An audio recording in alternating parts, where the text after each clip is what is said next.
All right, here we are today in Republic Nation News here in January.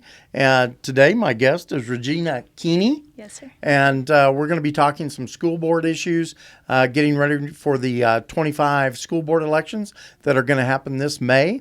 And so we want to talk about that and get everybody revved up. I do want to say my traditional co-host, Sarah Labus, is out on assignment today, believe it or not. So things keep advancing, and we appreciate Sarah Labus' efforts at Mar-a-Lago and the other Republican gatherings that she attends and brings back critical information for us. So, Regina, I just welcome to the podcast, and we're so happy to have you. Thank you. And we are excited to move forward into 25. And got all the holidays done. Yes. And so were you around town for the holidays? I was. All our family lives here locally. A few over in New Mexico, but not far. So, yes, we don't have to travel far to celebrate. So that's great. All right. Yes, sir. Well, good deal. Well, it was a great holiday. Yes. And now we kind of have to get back to work. Right. And so Regina has been active in Canyon ISD in different ways in supporting and working with the administration there at Canyon ISD. Okay. And so as we prepare for the elections, we just thought, we'd like to hear what you do or what you have done in the past and kind of how it has evolved. So how'd you get involved with Canyon ISD? Well, I attended back in February of 2021 a mask meeting. Several parents were upset that the children were still wearing masks and in the classrooms because of COVID. So I attended a meeting that was hosted by Jamie Haynes, and just to find out what was going on, what we could do to get rid of the masks. And that meeting turned into a meeting talking about books that were sexually explicit that were in our school libraries. I had no idea. At the time, my child was in elementary school. We were absolutely happy and had no idea of these issues in our school district. So I attended my first school board meeting. And when was that? That was in March of 2021. Okay, 21. And started learning more about issues going on in our school district. And so I talked to Jamie about what I could do to have a part in that. And she suggested I sign up for a committee.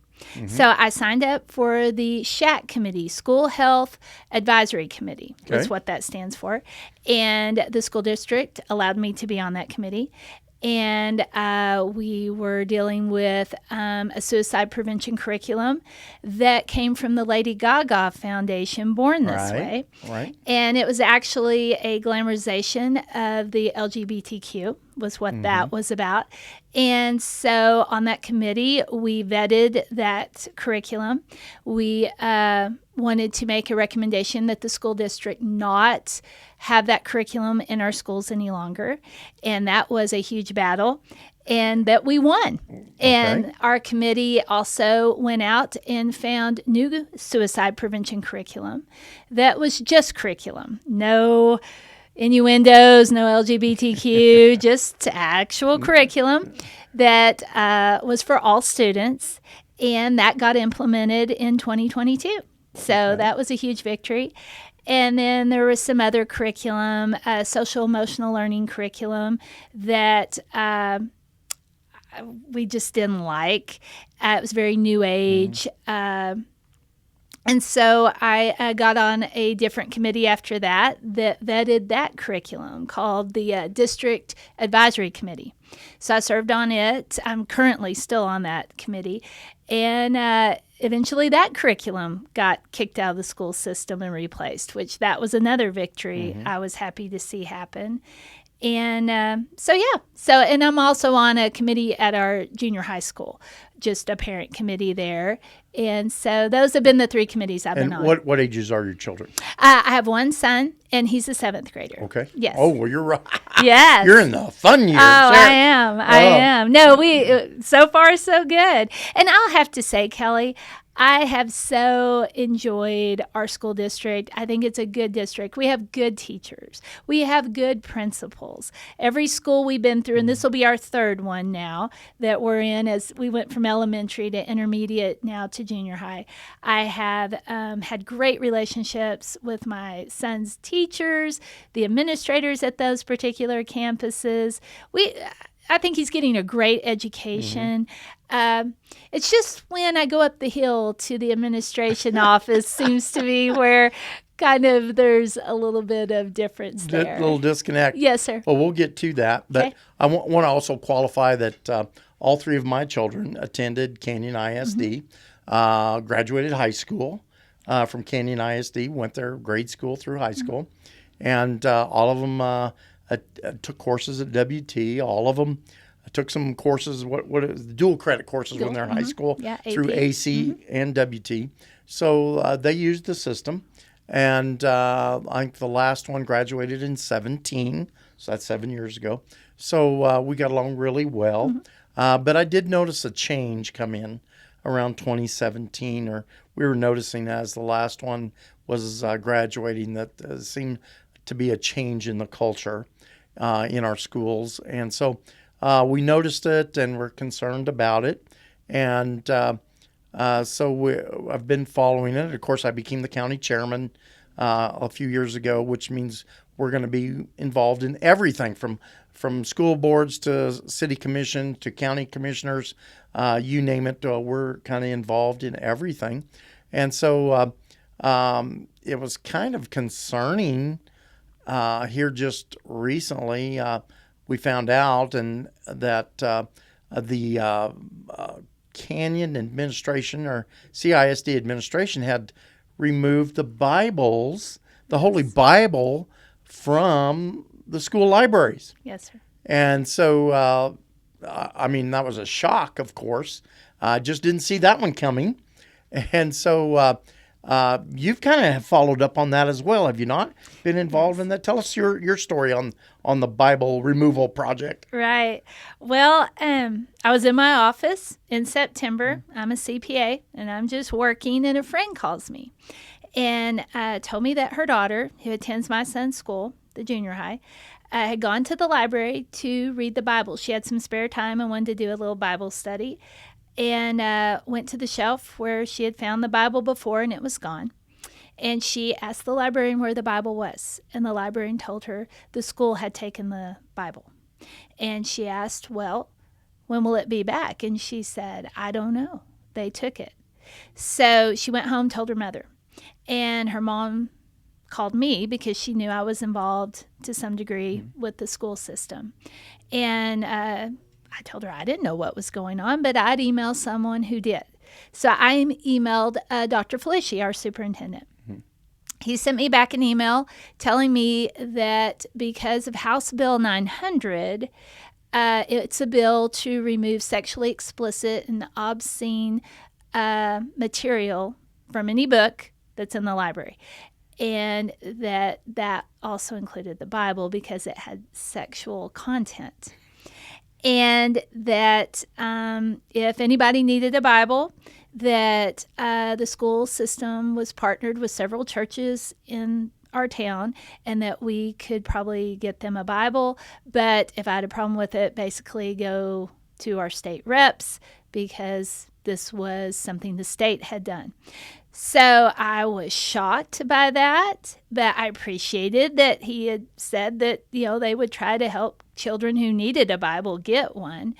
And I thought to myself, I'm going to the school board meeting and I'm going to let other people know what our state has done and get after our state representatives and get this fixed in Austin. So about what was the time frame on that when you started getting involved on this specific issue? Well, when she told me, and that was in September. Well, I missed the October school board meeting. I had a October 15th deadline, and I'd been out of town, so I missed that one.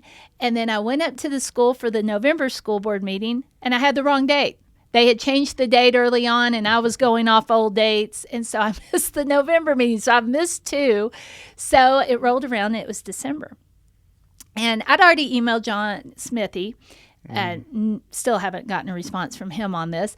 And so I prepared a little speech for the school board meeting about, the Bibles. And I assumed everyone knew, but maybe a few of us parents, I assumed the school board knew, and I knew Dr. Felucci knew. So we went to that school board meeting that night. There were 2 other parents there, and myself and my husband, Kurt. And so I spoke at the meeting, and I could tell as I was speaking about the Bible being removed, there were some school board members staring at me and kind of looking perplexed. And so I was thinking, maybe not everyone knew this. And so anyway, I finished with my speech, and those are recorded. And so just left it at that and hoped some people would watch and get after our representatives about getting the Bible back. And as I understand, HB 900, which is House Bill 900, yes, sir, actually was written, part of it was written to actually exempt the Bible and to protect the Bible in the school libraries. Is that your recollection? Well, actually, later on, I talked to the office of the gentleman, the state rep that authored House Bill 900, and his director of communication told me that actually the Bible was already protected by the TEA, Texas Education Association Code 28 under curriculum. It protects the Bible. I believe that was Representative Patterson? That's Patterson, yes, sir. Okay. Yes, he's out of the Frisco, Denton area. Out of Frisco, Texas. Okay. Yes, sir. And so anyway, I just kind of left it at that, the school board meeting. Well, a few nights later, I get 2 phone calls from area people that tell me, you do know that it was Canyon ISD that removed the Bibles. It was not the state of Texas telling Canyon ISD to do this. They did it on their own. And I did not know that. And then Jamie Haynes contacted Representative Patterson's office to clarify that he did not intend for the Bible to be part of House Bill 900. They emphatically said there's no way they intended for the Bible to be removed. And in actuality, it's protected by Code Section 28, and that might have been something illegally done by our administration. So now I had a whole new perspective. That opens up a whole nother can of worms. Yes, it does. And so, we want to be understanding here, or I do, that we do have a public school system. The Bible is many things to many people. Mm-hmm. It is among one avenue a historical document. It's a document of faith. It's us Christians look at it as not only a quote owner's manual, but we also look at it as a love letter from God. Absolutely. But it's very much a historical document, and there are many other religions with historical documents as well, which in education you want to make all of them accessible by the student. So this is a little bit perplexing. Because Canyon ISD, the level of Christian culture in Randall County is very high. And so that's very perplexing to me that an administration would make a specific effort to remove a Bible or another biblical historical document. That's very perplexing. So I think that's a question we have to ask is, well, what was the thought process there, and who knew about that, and why was? And you mentioned some of the other school board members had no knowledge that this had been removed. So it would seem like removing a Bible in Randall County, Texas, would be a very large event. Mm-hmm. Yes. And so you would think there would be much consultation and much discussion before something like that is undertaken. And that's perplexing that did not occur. Right. But then after, picking back up where you left off, so after you found out it had been removed, how did you proceed? Well, that was the end of that week. And So the following Monday was the shooting at the Wisconsin school. Right. And I had a friend call me, and she'd been out of town, been in Florida, and she works for Senator Ronnie Jackson. Okay. And she's a very dear friend. We've been friends for years. And she called me and told me she had been contacted by a friend that there was a big dust-up in Canyon ISD schools about the Bible. And what was going on. And she said, I don't know anything about this. I've been out of town. Let me call Regina. She's involved in the school. So she called me, and I started laughing. I said, oh, you did call the right person. And I told her what had happened, and she said, this was started by you? I said, well, I wouldn't say it started by me, but I did speak on this the other night. And she said, you know, House Bill 900 was written by Representative Patterson. I said, I learned that last week. And she said, well, his director of communications is my friend that just called me and told me about this.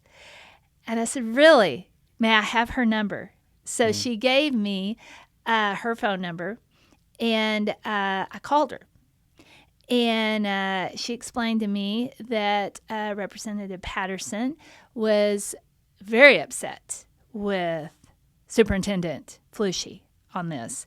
He absolutely did not intend for the Bible to be thrown out with these sexually explicit books. The Bible is protected by Code Section 28 of TA, and that he had was putting out a publicly posted letter to Dr. Flushy. And I told her, I don't know what that is. What is that? And she said, oh, he is calling Dr. Flushy out personally on this, and it will go everywhere across all social media Wednesday. And I'm like, well, you know, okay. And I told her, I said, I think I'm going to go meet with Dr. Flushy. And she said, well, you point out Code Section 28 protects the Bible. He should not have done that.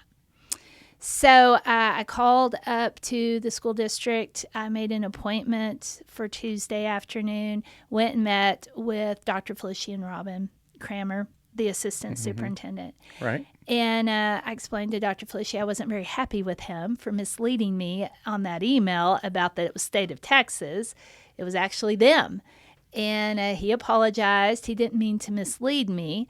And so I told him, well, I forgive you. So let's talk about the Bible, and let's talk about what we need to do to get it back. And to get it back into the school libraries. Get it back into the school libraries. I told him this was wrong. It puts all our students at danger because of the shooting the day before in Wisconsin. I just believe when you thumb your nose at God and you tell him you don't want him in your school and you throw his word out, I think that puts us all at risk.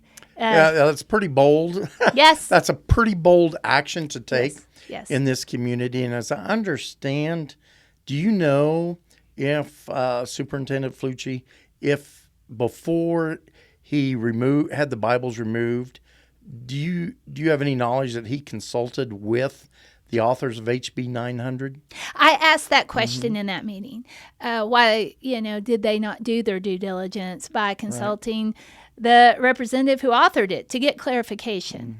And him nor Robin answered that question, and I posed it twice. So I don't have knowledge that they did. Just for our listeners out there, this story actually made national news.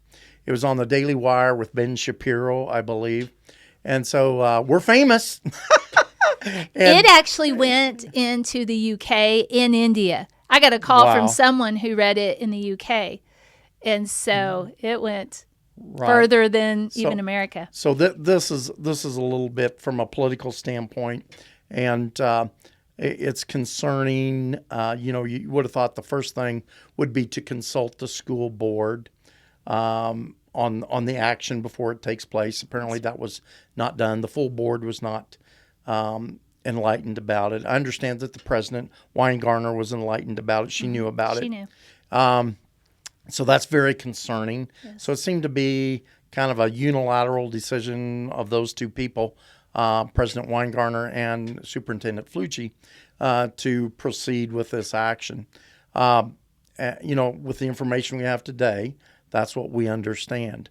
And then later on, the rest of the school board was notified. Yeah, I'm not sure who knew and who didn't. Right. I understand secondhand that part of the board did know. Whether they agreed to it or just were told, I don't know. The school board has yet to even comment about this issue, if you can believe that.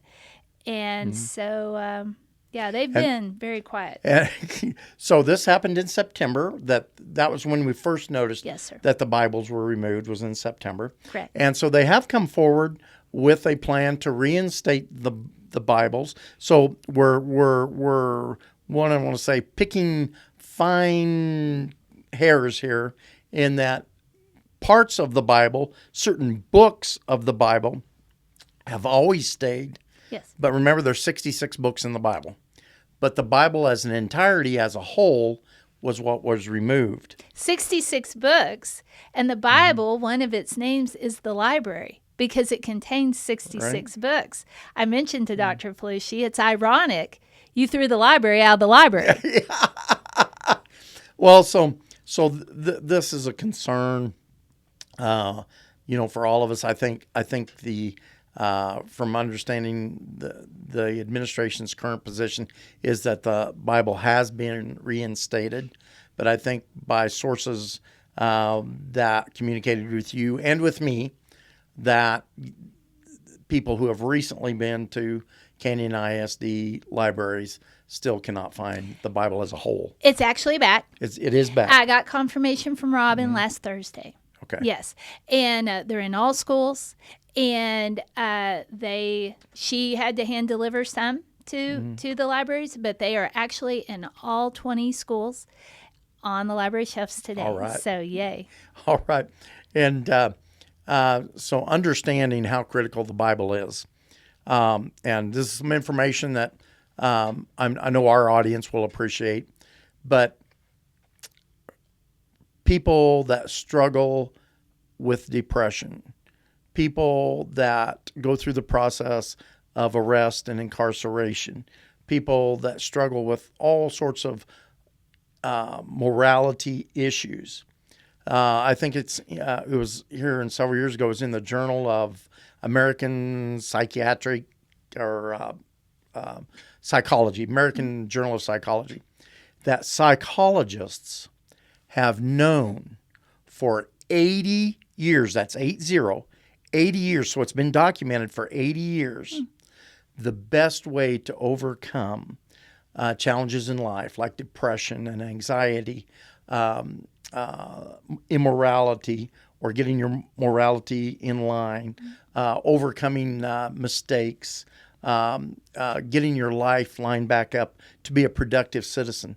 They've known for 80 years the best way to do that is by investing your time and energy and into reading and understanding the Bible. And that's why when people go into prison or incarceration, the first thing that's offered to them on day one is a Bible. Wow. Because we've known that for 80 years. So to remove the Bible, it's a much deeper question here in that thought process of what is the mentality to take the action to actually remove a Bible from a public school system that's in a very high percentage Christian culture. I think that's a question that has to be asked, and I guess we're asking it. I mean, I do question the capacity of the people making those choices. I question their capacity to lead. I'm questioning their capacity to communicate and to be forthright. And so I think we've got a lot of challenges there. And I think we're probably going to hopefully get a lot of those questions answered as we move into the school board election time. And I think that the public out there needs to be very attentive to this school board election and very attentive to the debates We, the Republican Party, are going to sponsor at least 2 school board debates. Great. And organize them. And so we encourage everyone to get prepared for that. This is your time that if you have not been involved in this process before in our schools, now is the time. We need you. We need your focus and your attention, and we need you to come and decipher and mull through all the information and then make the best choice possible.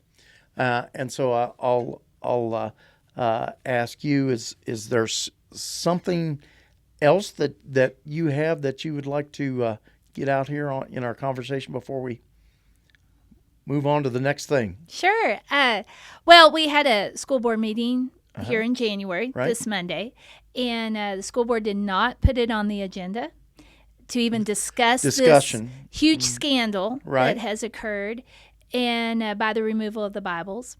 And but they did put on the agenda that was School Board Appreciation Month. So I thought that was comical. Yeah. They weren't feeling the love, Yeah. I think, this Monday Yeah. at the school board meeting.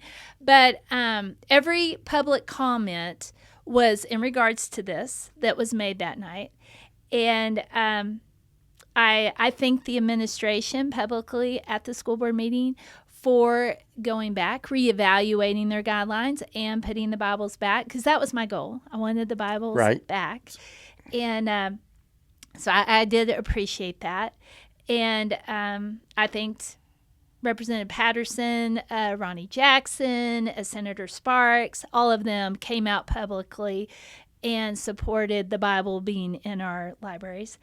And I thank the little girl whose mom contacted me because, you know, we have a little motto at our campus, and it might be in every campus in Canyon ISD. It's, if you see something, say something. And she saw something, and she said something. And that's Very why good. those Bibles are back today in every school in our school district. So very thankful for that young lady. And but I also told the school board, y'all saw something and said nothing. And That's still a good have said point. nothing. They still haven't said anything. No communication. No communication. And they have taken no responsibility. They have just been silent, like this is somehow going to be swept under the rug when it has been the biggest scandal of our school district. It went nationwide. It went international. And I don't understand that. But this is going to follow those school board members that are running for their seats. And I also told them, I hope they lose their seats to people who are integrous and honest and understand our conservative Christian community. And we get people on that board that when they do see something, they will say something. Mm-hmm. And that's a good point, that we need people to be willing to serve on school board. Yes. It is a tough job. We don't for want sure. we don't want to undercut that. It is a very tough job. It requires focus and time. But if you've ever had an inkling to run for school board, please do get in contact with me. I'll put you in contact with the right people. But it is a very serious business. And the two most in your daily life out there, citizens, Randall County Republicans, in your daily life, you will find the things that affect you the most are who you elect to county commissioner and who you elect to school board, and follow that up with city commission. Those are the people that affect your life on a day-to-day basis. Yes, sir. And so we have to be vigilant and diligent in electing our leaders. We need to support them, get communication from them. And so we definitely want to put that forward. And I want to thank you, Regina, Thank you. for coming in. We appreciate your candid expression and your voice. And we appreciate you very much. And we want to focus on solutions and going forward. And thanks be to the Lord for, thanks be to the Lord for all that He's given us and our ability to correct these mistakes going forward. Absolutely. Thank you very much. Thank you.